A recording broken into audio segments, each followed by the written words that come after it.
The confusion between the statement that there will be full legal responsibility and at the same time guilt is personal.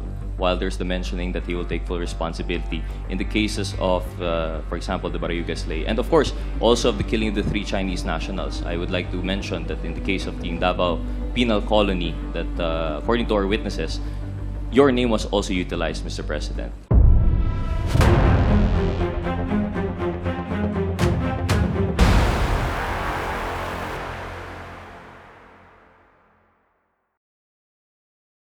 PCSO Corporate Secretariat, General Barayuga. And for your enlightenment, Mr. President, the reason it was conducted, according to the witness, Colonel Santi Mendoza, is that he did it in the name of your order. He did it in the name of your war on drugs. Allegedly, he was given the order to conduct the hit, and it was part of the war on drugs. So what we see from that testimony, Mr. President, to the Honorable Chairman, is that because of your order and because of your statements and pronouncement, it has emboldened the police force to conduct these operations. And although you might not have personal knowledge of the same, and you might have not given the personal order, your subordinates, through the Chief PNP, through Colonel Leonardo, have allegedly conducted these operations. Now, in relation to that, you said that you will not take full responsibility for that case because you have no consideration. You have no participation as such. How now do we reconcile your acknowledgement of full responsibility for policy orders versus what is happening on the ground, Mr. President? When I say that I have faith in the police, when I order them to do something, kailangan, pagka may nagkamali dyan, may sagutin mo rin. Huwag mong do not leave them hanging. Somebody has to say that I was the one who ordered. And if there was something that went wrong, then I have also to answer for it. But you do not go into a campaign, you do not go into a drive for nothing. It is always a legitimate government action. So in this case, Mr. President, in the case of the Barayuga Slay, in which the witness, Colonel Mendoza, mentioned that he conducted it in the belief that it was part of legitimate police operations under the orders of his superior, Colonel Leonardo, this was under your directive in the war on drugs. Yet you said you will not take responsibility when you were asked by Congresswoman Luistro.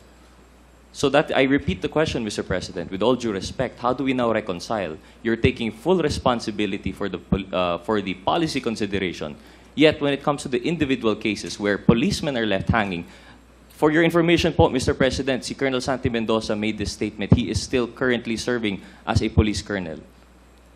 He is a working policeman po. Hindi po siya sinipa, hindi po siya tinanggal. He made this statement against his own interest. So how now do we reconcile? Where do you draw the line of your responsibility in this war on drugs, Mr. President? Because guilt is personal. Alam mo, pagka binaril ka dyan, it's always personal.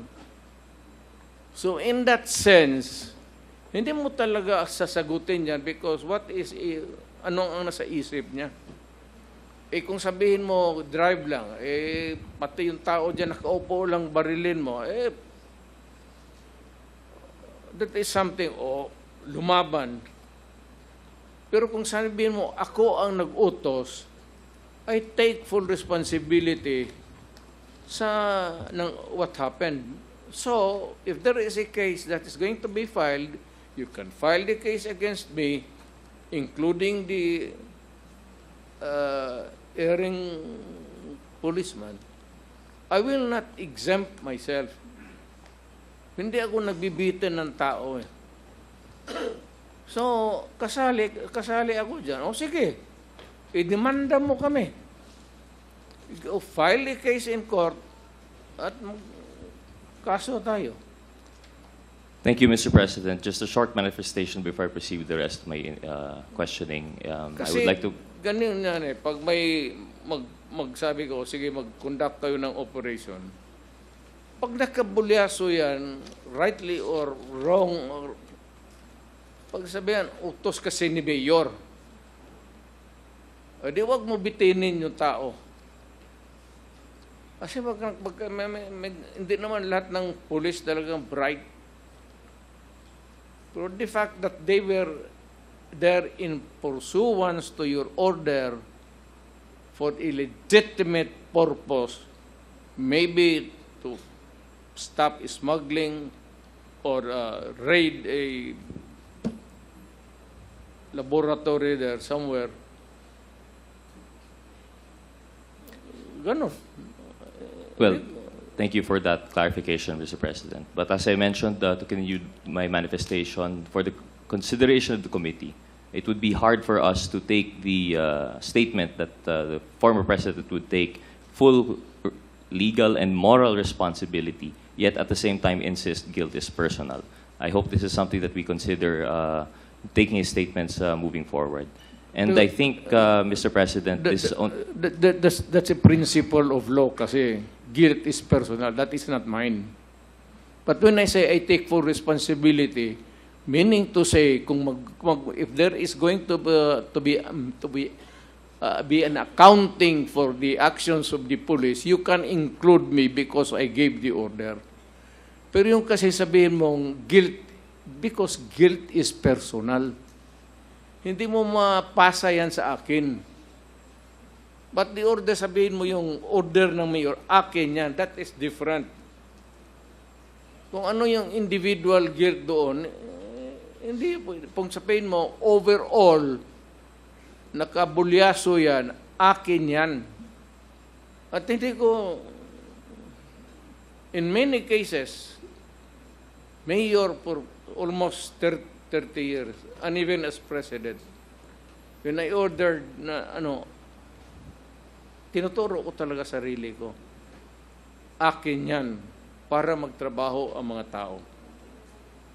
thank you, Mr. President, for the Somebody clarification. has to take the blame. At the blame stops here.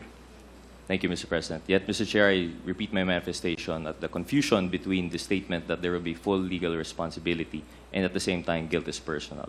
While there's the mentioning that he will take full responsibility in the cases of, for example, the Barayuga Slay, and of course, also of the killing of the 3 Chinese nationals, I would like to mention that in the case of the Davao Penal Colony, that according to our witnesses, your name was also utilized, Mr. President.